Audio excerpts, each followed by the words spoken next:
Hello, everyone, and welcome back down here to the Gamer's Den with me, your host, Jordan, your master of lore and storyteller extraordinaire. For today's episode in the Bard Guide, we are taking a look at the feats that we want for this particular build.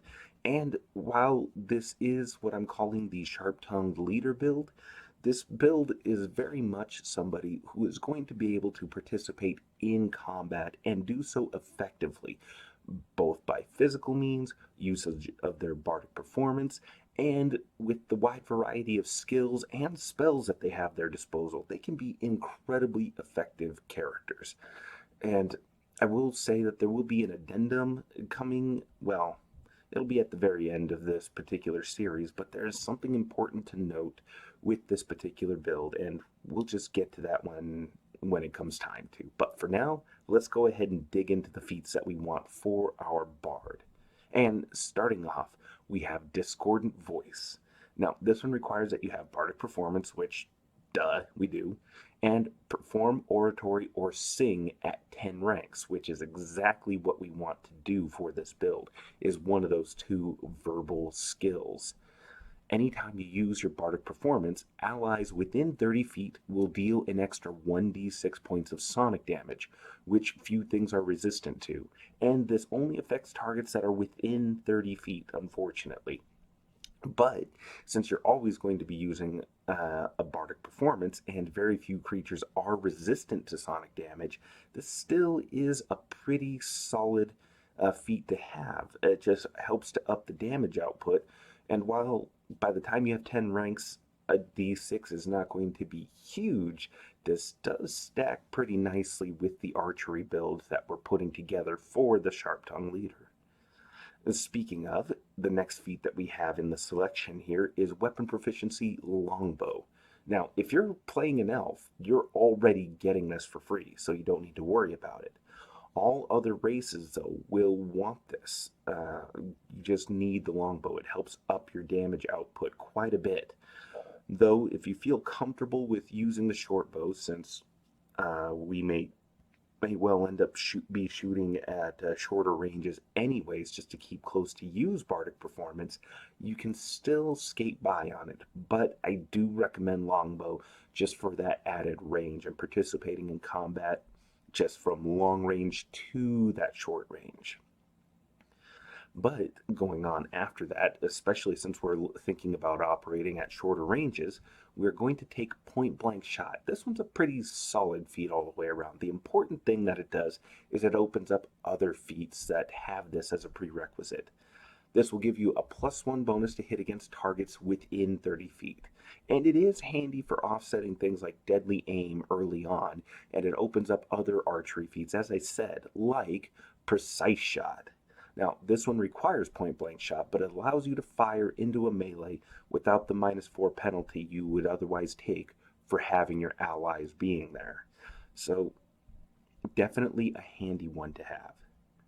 And then we come to Deadly Aim. Deadly Aim requires a dex of 13 and a +1 attack bonus, so it's not going to be one of the first feats you take. You will take a -1 penalty to your attack and a +2 to your damage for your ranged attacks, and like power attack, it scales as your attack bonus increases. So by the time you hit a +4 attack bonus, you'll take a -2 penalty to your attack, but get that +4 to damage. Really, really great feat to have. No archer build should be without this. God, I almost said that incredibly awkwardly. Actually, I did, but c'est la vie. And then following from that, we have Rapid Shot. Now, this one also needs a dexterity score of 13 and point blank shot for you to take it, but this will allow you to make an extra attack on a full attack action. All of your attacks will get a -2, so this will help you get extra attacks early on. The question is, whether or not you feel you can hit your target with that -2 penalty. And bear in mind, that penalty will stack if you're using deadly aim, so you're looking at a -3, making that +1 bonus you get from point blank shot and shooting at close range very, very important for helping to offset all that. Plus, the good dexterity score will help with this too. But going on from there, we have Arcane Strike. Now, as a swift action, you can imbue your weapons with your power.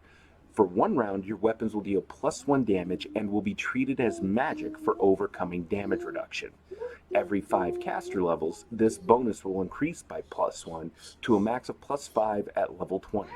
This only requires that you be able to cast arcane spells, and it works for ranged weapons, which, well, you're a bard, you get access to arcane and divine spells, so you're more than covered here. And this is a great feat to have. It's, again, +1 is not a huge bonus, but when you consider that it's just going to add damage with every single attack that you make, this will be incredible for you to have, so definitely pick it up. Oh, and joining me now is my most adorable co-host, Nora, journeyman storyteller and initiate to the 7th Circle of Lore, and she has brought forth another homunculus. It seems to be a reproduction of Rocket Raccoon from Marvel, and, well, she is going to go forth and tinker along with her own grand plans and designs over there, but she is present. Okay, so where was I? Arcane Strike and then Quick Draw. So, Quick Draw. You draw your weapon as a free action. We are going to be a ranged fighter, but this is still a must, because this just takes you're drawing a weapon, which is normally a move action, and makes it a free action. So, great. Take this. It's so helpful. Every class benefits from having this, except for maybe perhaps wizards or sorcerers and the like. But even then, they can still make use of it. So, anyways, after that, we have a feat that's going to affect our bardic performances, and that's lingering performance. So, bonuses and penalties from your bardic performance will last 2 extra rounds after you've stopped performing.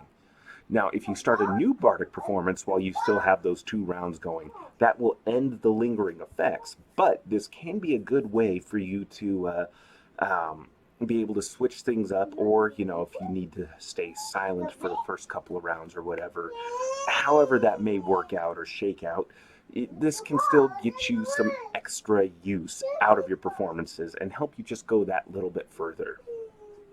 Also, since we're focusing on being a ranged attacker, clustered shots. Now, this one also requires point blank shot. You'll need precise shot, and you have to wait until you get an attack bonus of 6. So you're not getting this one right away. This is going to be a little bit later in your career as a bard. But you can make a full attack against one target.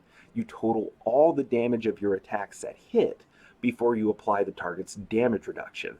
So that will be massively helpful by the time you're able to pick this up, because you will be facing some creatures that have damage reduction, and you may not always be able to afford adamantine arrows, which I don't recommend you focus on buying a lot of adamantine arrows anyways, but this can help you get around that if you're not able to on your own with the equipment you already have on hand. Also to that end, we have Many Shot. Now, this will require a dex of 17, so if you're playing a race that does not give you a bonus to your dexterity score, which should be at 16 as it is, then you're going to need to spend one of your stat improvements on dexterity to get this. You also need point blank shot and precise shot to boot with it, and a base attack bonus of 6. So you'll get this around the same time as clustered shots. It'll just be a question of which you want first. Your first attack with Many Shot will fire 2 arrows, and you will apply all non-precision damage sources to each arrow. So if you took a level of rogue and ended up getting sneak attack, you can only apply the sneak attack to 1 arrow. But if you're using Arcane Strike, then the bonus from Arcane Strike will apply to both arrows. And so will things like Deadly Aim, and so on and so forth. If you have a magic bow, the bonus from having a magic bow will apply to each arrow. So really, really handy to have, especially paired with clustered shots and Deadly Aim and all these other bonuses that we're going to be trying to stack. And this will help keep you competitive as a damage-dealing archer. A dedicated archer, say you're playing with a ranger, will probably outperform you. Is more than likely going to outperform you, just because a base ranger gets access to spells like Gravity Bow, which ups the bow's damage. So they will outdo you at range, but you're going to keep up, which is nice. And on top of the fact that you're supplying the party with bonuses at the same time, definitely puts you in your own category and makes you useful, incredibly useful to the party. You're no longer going to be that fifth wheel character that's just kind of there in a support role. You're actively going to be helping in combat. And you're going to be an incredible face for the party as well, too, with all of your social skills. So all in all, I think you can really start to see how the bard just starts to shape up into being a very, very powerful class to play. Bards are awesome. They're so much fun. They're also fun to be running games for, just from a DM perspective. But that's where we're going to go ahead and leave off for now. I've got a little one here that is in dire need of some entertainment from me while her dear, lovely mother gets some rest. So, to that end, if you enjoyed today's video, then go on down there and hit the like button for me. Or, if you've been enjoying all the content you've seen here so far, then hell, go down there, hit that subscribe button. We'll certainly be happy to have you here. And also, just in case you've been really enjoying content, there are going to be a couple of videos popping up over this way. Click on one of those, keep this ride going, and hell, just have a great day overall.